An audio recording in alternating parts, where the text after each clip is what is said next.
അഞ്ജു, കുഞ്ഞു, പരീക്ഷ എങ്ങനെയുണ്ടായിരുന്നു? ജയിക്കുമോ?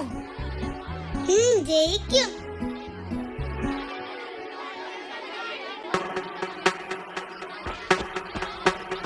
കുഞ്ഞു, നീ 4ാമത്തെ ചോദ്യത്തിന്റെ ഉത്തരം എഴുതിയോ? നിർത്ത്. ഇപ്പോഴെന്റെ മനസ്സിൽ അതൊന്നുമില്ല. ഈ അവധിക്കാലം എങ്ങനെ അടിച്ചു പൊളിക്കാമെന്നാ ഞാൻ ചിന്തിക്കുന്നത്. നമുക്ക് ബസ്സിൽ കയറിയിരിക്കാം.